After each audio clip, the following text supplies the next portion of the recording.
This is FX Medicine. I'm Andrew Whitfield Cook, and we're at the 100th anniversary of the NHAA Conference 2019. We're speaking with Dr Iva Lloyd. Iva, how are you? I'm great, thanks. It's wonderful to be here. And welcome to Australia. Thank you.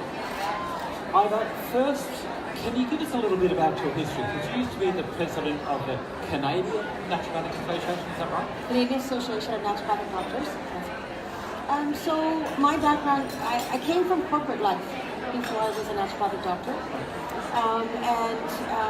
I've been, we call them NDs, naturopathic doctors in Canada, since 2002. So I have a practice there that has like 6 naturopathic doctors and other practitioners. But I have always been involved on the political side and on the non-profit. So I was chair of the Canadian Association of Naturopathic Doctors for I was on that board for 7 years. Editor of the Vital Link, which is the professional journal in Canada for the naturopathic profession. So I did that for 13 years. So a number of other boards. I've written a number of books. And then in 2014, when the WNF, the World Naturopathic Federation, was starting, I just happened to be part of those meetings in Paris. And someone said, by the way, would you mind, being chair? And I said, sure. Yeah. So then I've been president since we started. Okay. So the World Naturopathic Federation is very recent when you think about the history of naturopathy. Yes. Why a World Naturopathic Federation? What's the call? So there are the other traditional and complementary systems of medicine have world federations like the chiropractic and homeopathy and those. And a world federation allows us to have a common voice when we're talking internationally at the World Health Organization, at UNESCO, and other things like that. So it is really important as a profession that we have one unified voice. And the members of the World Naturopathic Federation are organizations. So it is the national organizations from around the world. We have members from all world regions, 35 full members. We have 75 members in total. So our focus is really national associations around the world and educational associations that allow us to help unify the profession and speak as one voice. And that's important. And do you get the inclusion of developing nations in there as well? Because they've got a long, rich history, indeed, probably a more used history of natural medicine because the pharmaceutical industry isn't in there because they can't afford those drugs. Right. So we do. We represent all world regions. We have 3 representatives from Africa. We have 3 from Eastern Mediterranean. We have 7 full members from Europe. So the whole idea is that in Latin America, we have like Brazil, Chile, Argentina, and number 8 from Latin America. So the whole idea is that the World Naturopathic Federation represents the naturopaths, the naturopathic doctors, supports the diversity of the profession globally, and helps it be more recognized, promoting the profession, encouraging regulation, helping to increase educational standards. But it really is to represent everybody's interest. I want to go back a little bit into the history. Let's talk a little bit just before the Canadian Naturopathic Association was formed.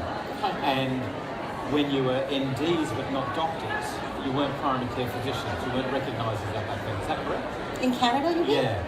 No, not.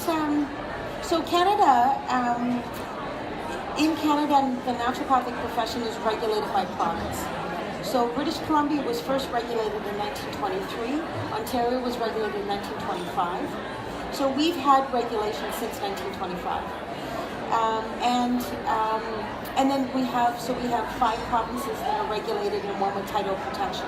So the naturopathic profession in Canada is quite unique because we have the highest number of regulated practitioners per capita of anywhere in the world. Right. And the naturopathic practitioners, so we had new regulations that came in place in 2015, but I've been in practice since 2002. Yeah. And the naturopathic doctors in Canada have always been viewed as primary care. Right. So in primary care, so it is about, like in my practice, ever since I've been there, about 30% of my patients don't have a medical doctor. So then they just work with us. So Canada is unique from a professional formation point of view because we have enjoyed a fairly broad scope. We've enjoyed When the Natural Health Products Directorate was formed in Canada, the naturopathic practitioners helped at the grassroots before that ever came about. The first Director General of the NHPD in Canada was a naturopathic doctor. So even before some of the new regulations for Ontario happened in 2015, the naturopathic doctors in Canada have had a very active and engaging role with government and in healthcare. Regulation and recognition. When are they beneficial or the same, and when are they really different? When do you find that there's issues that we need to work on? So if I speak more from a WNF point of view, we believe that regulation is always beneficial. It is always essential that the practice, whatever the practice be, support and protect the public. And regulation's job is to protect the public. I think a lot of when you get into the political side of things, and we talk about the registration of practitioners or the recognition and those sort of things, a lot of the concern is people really not understanding what's involved. People having a fear that their scope will be pared back or that something will happen. And there's always, in every profession, you have a few people on the fringe. But if we look at the core of the naturopathic profession, which really is about treating the cause, patient-centered care, treating the whole person. And when we look at clinical nutrition, applied nutrition, botanical medicine, homeopathy, lifestyle counseling, there's nothing about that people should be concerned about, right? So the more the public is protected, then the more that practitioners or then the patients have consumers have the idea that they can go and it is a safe, viable option. So I don't think at any point is regulation, I think regulation is always positive. I think it is always important for practitioners to be regulated in every system. It's just a matter, like I know in some countries we have, in Europe for example, we have some debates where medical practitioners are not allowing naturopaths to practice. And so we have, I don't call those regulatory issues so much as territorial issues. And I believe those will get worked out over time, right? So it's not about it being good or bad. It's about being the fact that says that every country gets to choose how they do this. And there isn't a book that says you have to do it this way. So of course there are times where it happens where it's too restrictive. Like we have it where naturopathic doctors are told, or naturopaths are told they can't diagnose, for example. But they have the training for it. Yes. So, yeah. Sorry, mate. We're filming. Yeah, okay. So anyway, so we hope, one of the roles of the World Naturopathic Federation is to help those countries where those are obstacles, to see if we can provide some insight and some guidance so that the naturopathic profession doesn't get pinned into too small of a box. Yeah, so there are those in Australia who seek to suppress natural medicine. And the old adage goes out that it's either medicine or it's not. So as you say, I see that as a turf war. And yet those people who cry that out are usually the ones that are ignorant of the principles and the 10 A's of natural medicine, including what you say is patient-centered care. Now, the World Health Organization says that this is actually a right. Right. So how do we go from here? Where does the World Naturopathic Federation go from here? How hard should we be fighting?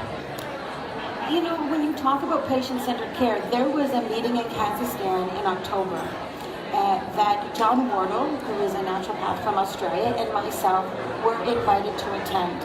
And this was the Astana Declaration, and the whole basis was primary health care for all. And it was the naturopathic profession and Chinese medicine were the only two traditional complementary system medicines that were at this meeting.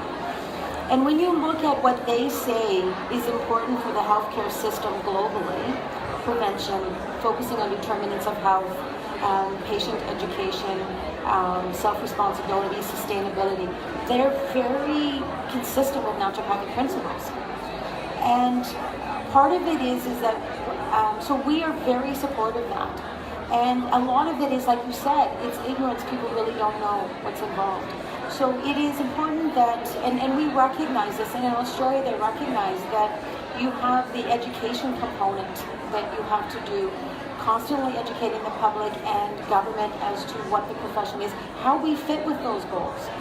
How, when we look at patient-centered care, when we look at addressing the primary issues globally, like antimicrobial resistance, non-communicable diseases, the role that we're currently playing. So that's very much an educational aspect that we have to put more focus on. And so it's not about a change in practice. So when we talk about patient-centered care, when we talk about the core health issues globally, the naturopathic profession has a huge role to play in those, and we are playing. But it's sort of we're playing, we're not telling anybody, right? So it is, I think there was a research article that Amy Steele and John Wardle were involved in, and they talked about the fact that says, we have all this research, but we're keeping it in the dark, right? So that is one of the things that WWF is able to do as a global voice now, is to educate people on the fact that says, this is really what we do. And this is the influence we have, and this is how much research there is supporting the profession, because there is a lot of beliefs that are coming out of ignorance, not out of fact. So that's what our job is to help bring the factual basis to what's going on, and ensuring that we're part of the global conversation on healthcare. There's so much more to explore here, and I'd love to podcast with you on FX Medicine at a later stage. We're out of time, but thank you so much for joining us. Thank you for inviting me. This is FX Medicine. I'm Andrew Richfield. How's that? That was great. Yes? Now back to